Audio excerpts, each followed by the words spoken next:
तोंड बंद ठेवायचं, सांगायचं नाही कोणाला. चालेल. मम्मा अरे काय 4000. कशाला तू बंद ठेवायचे 4000. देऊ बाई 4000. 4000 कशाला पाहिजेत? नेल्स करायच्यात. 400 रुपयात होतात नेल्स. उगीच काहीतरी करू नको. 4000 बाबांना सांगू. हे चोपी ना मी तुला. 3000 घे ना, माझ्याकडे 3000च आहेत. रोहन दादाला पण सांग. मारीन तुला.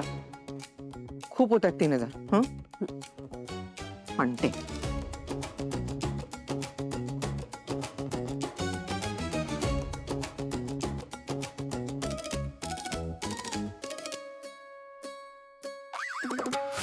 मोजू नको तर तेवढेच आहेत. छान बरोबर दिलेत.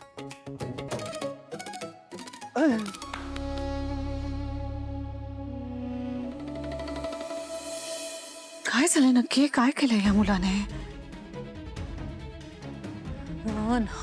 फोन घे. कशी काय नोटीस पाठवू शकतो? This is not at all expected from you Rohan. बाबांना फोन करू का?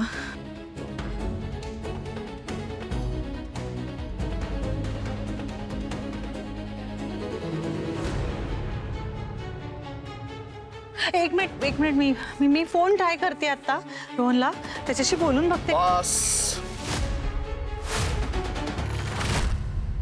बस एक शब्द यानंतर बोलायचं नाही. भेटलो होतो मी रोहनला, तुमच्या बाबांबरोबरच भेटलो होतो. खूप समजून सांगितलं त्याला.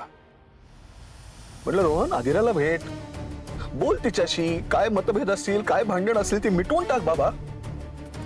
तुमचं लग्न झालंय आत्ताच्या आत्ता, नवीन लग्न आहे. ऍडजस्टमेंट करायला वेळ लागतो. समजून घ्या एकमेकांना. तुमच्यातलं प्रेम फक्त लक्षात ठेवा, ते आठवा. बाकी कुठल्याही गोष्टीला महत्व देऊ नका. सगळं समजून सांगितलं, सल्ले दिले, शहाणपणा शिकवला, ऐकून घेतलं त्याने नीट. मला असं वाटलं पटलं. आणि आज एकदम डिवोर्सची नोटीस. काय समजायचं या सगळ्याला? म्हणजे मूर्ख समजत होता का तो? मला गंमत करत होता माझी? नाही. अहो तुमचा भाऊ आहे ना तो स्वानंदी मॅडम. आपण दोघं मिळून हे सगळं मिटवणार होतो. काय झालं त्याचं?